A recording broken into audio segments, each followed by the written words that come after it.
History can be one of the most engaging and exciting subjects in school. Students are given a chance to learn about conflicts and social history and explore how those events impacted the world we live in today.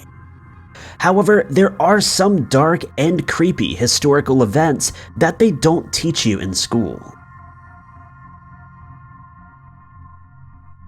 Number 5.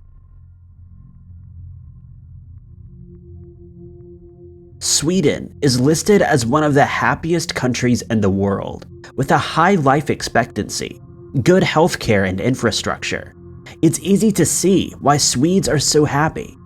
But behind closed doors, Sweden is home to one of the scariest and darkest moments in modern history. Between 1945 and 1955, Sweden conducted what is known as the Vipalm Experiments that were sponsored by the sugar and dental industries. These experiments aimed to see what effect carbohydrates had on dental health, and without these studies, our current understanding of carbohydrates and sugars on dental health would not be as large. But these experiments have a dark side to them. Initially, the experiment started in 1945 as vitamin trials, with the Swedish government signing off on these.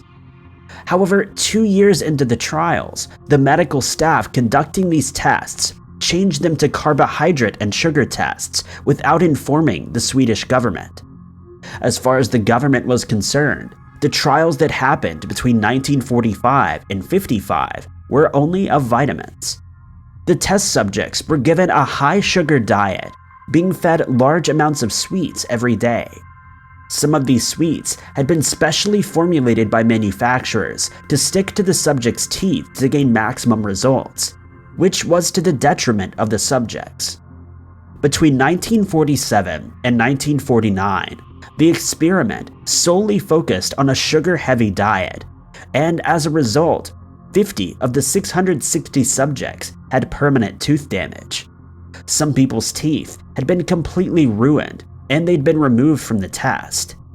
This creepy historical event wasn't fully exposed until the early 2000s, with independent bodies finding that the experiments had violated medical ethics. The test subjects had not been made fully aware of the test that they were taking part in, and they'd not consented to test sugar and its effects on dental health.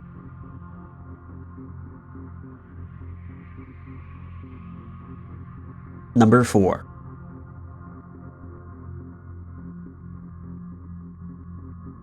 With the onset of the First World War, women began playing a larger part in society. As most of the men were away at war, women were left to keep things running smoothly back home. This was a great boost for the feminist and independence movements. However, behind the scenes, there were still people willing to take advantage of the situation. The story of the Radium Girls is one of the creepiest and scariest stories that has almost been forgotten. Between 1917 and 1926, the US Radium Corporation produced a new and innovative product, luminous paint. After extracting radium and processing it, they created a luminous paint that they called Undark. They used this new invention to paint details on watch faces and other products. In 1921, a poster advertising Undark read, quote, "Manufacturers have been quick to recognize the value of Undark. They apply it to the dials of watches and clocks, to electric push buttons, to the buckles of bedroom slippers, to house numbers, flashlights, compasses, odometers, and more." This brand new invention quickly took off, with consumers demanding that more and more products be coated with Undark. Little did they know that the product they were raving for would be the center of one of the scariest historical events that nobody talks about. It's been estimated that at least 70 women were employed by the US Radium Corporation to handle the radium and perform other duties. These women were not given the proper PPE, and after a spate of mysterious deaths, an investigation was opened by the coroner of Maryland County, Newark, New Jersey, in the late 1920s. In that time, the US Radium Corporation hired around 4,000 women from working class backgrounds to work in their factories and paint watch faces with undark. For these women, it was a privilege as this job paid significantly more than other factory jobs. Things quickly took a dark turn for the women. Those around them called them ghost girls because when they finished their shift at the factory, they would glow in the dark. Some women would even paint their teeth with undark before they went out dancing to draw in attention of men. Little did the women know that they were coming into contact with a lethal substance. In order to paint the fine details, the women were instructed to, quote, lip, dip, and paint. They would dip into the undark, put the brush between their lips, and make the brush as thin as possible. In the process, the women were swallowing pieces of the radium paint, giving way to one of the creepiest moments in history. The alarm was raised after several women had fallen severely ill as a result of working in the factory. Women were reporting that their teeth were falling out and they had large growths in their mouths and jawbone. Sadly, several women did not survive the exposure to radium and passed away as a result. Others who did survive were left with life-changing injuries, with one woman reporting that her lower jaw had to be removed. The US Radium Corporation denied any involvement in these incidents and attempted a full-scale cover-up. However, after more and more people began expressing their concern, they finally consulted an expert who found that there was a link between the radium-based paint and the women's injuries. Despite this independent finding, the US Radium Corporation still tried to brush it off and cover it up. A truly scary moment in history for all of those involved. Thankfully, by 1927, the women who had been affected had sought the help of a lawyer, and after a lengthy battle, the case was settled outside of court. While this wasn't the verdict they were hoping for, they had raised awareness of radium poisoning, forcing the scientific community to explore it further.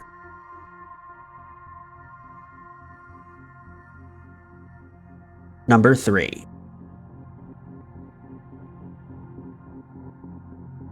We've all heard of the Black Plague that swept across Europe and Asia between 1346 and 1351. But did you know that the US had its own outbreak that has largely been forgotten? In early 1900, Wong Chut King died from a mysterious illness, and an autopsy confirmed everyone's worst fears. The Black Plague had finally reached American soil. The Black Plague swept through Europe and Asia for centuries. The disease would lay dormant, only to attack large populations at any given time. The first outbreak was in 1346, but for centuries after, the disease would come and go, making a striking impact on human history. There are 3 types of plague: bubonic, septicemic, and pneumonic, with each type deadlier than the last. The Black Plague was an outbreak of bubonic plague, with several symptoms including fever, chills, headache, fatigue, muscle aches, pain in the groin, armpit, or neck, and sometimes sores would appear that would become infected and cause the sufferer significant pain. If they burst, they could transmit the illness further. The Black Plague came and went, and by the turn of the 20th century, the world was faced with yet another plague. By this time, scientists had an idea of how the disease was spreading, and we now know that rodents were the cause of the transmission. Ships traveling across the world, going port to port, carried rodents that were infected with bacteria. This was only transmitted to humans after they'd been bitten by a flea that had fed on an infected rodent, and as the rodent problem was out of control on ships, the disease spread very quickly.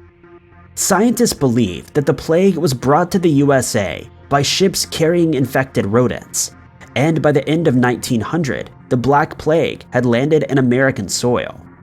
As a result, 280 people became infected in San Francisco, with 172 fatalities.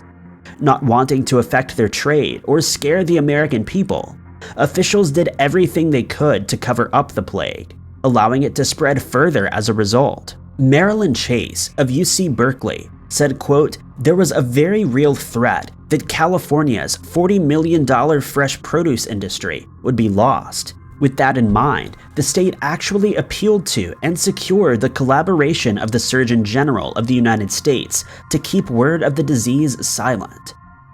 The state of California went into strict measures, forbidding anyone to talk about the epidemic they were facing, and constantly denying it to outsiders. 8 years later, in 1908, they'd finally eradicated every single rat and declared themselves plague-free. This was undoubtedly a scary time in history for those who lived in California.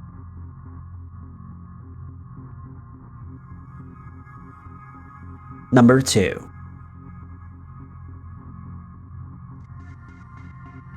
The name Genghis Khan is known throughout the world and conjures up images of fierce invading armies conquering distant lands.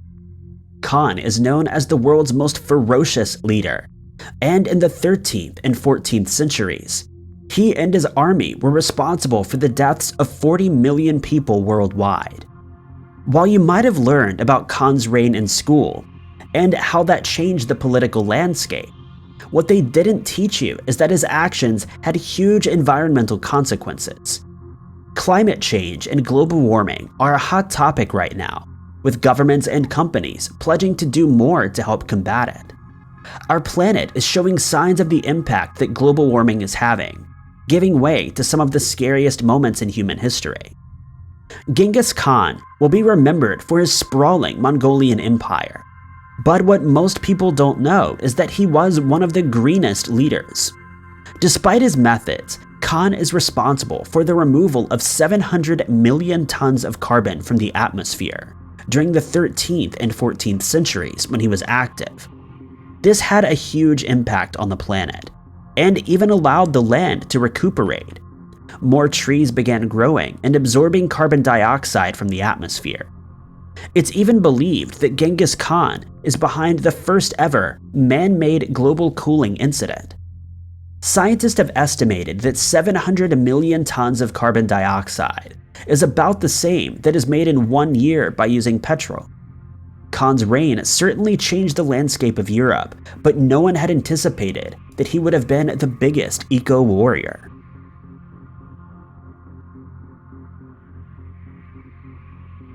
Number 1.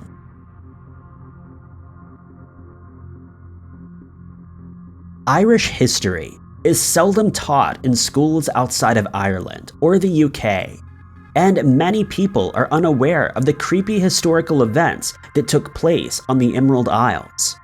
Between 1837 and 1992, the Donnybrook Laundry in Dublin, Ireland, was home to thousands of women who were kept against their will. This wasn't the only institution responsible for this scary time in history. Ireland had numerous places that they called the Magdalen Asylums.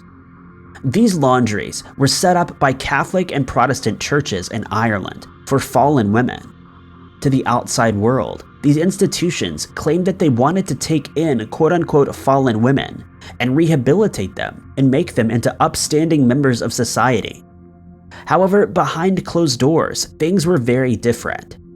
Women found themselves placed in these institutions for not conforming to what the church believed to be the ideal woman.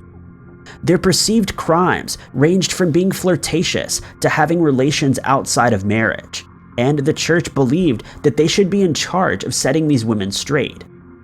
After being found guilty, the women would find themselves placed in the institution for an unknown period of time. Initially, their sentences may have been short. However, the laundries were allowed to keep them for as long as they wanted. If the nuns didn't believe that the women had been redeemed by the end of their sentence, they were allowed to keep them there. Historian Helen Self told History.com, quote, "Redemption might sometimes include a variety of coercive measures, including shaven heads, institutional uniforms, bread and water diets, restricted visiting, supervised correspondence, and solitary confinement." The women were forced to redeem themselves through lace making, needlework, and doing laundry, which is where the laundry's name comes from. These women worked for no pay and were stripped of their names. Instead, they were designated a number. It wasn't until 1992 that the truth about these institutions was revealed, and the Irish government officially closed the last institution in Donnybrook. Thank you guys so much for watching. If you liked this video, be sure to click that like button. Also, don't forget to subscribe and click that notification bell to keep up to date with all of our future uploads. But I've been Ty Knotts, and I'll catch you guys in the next video.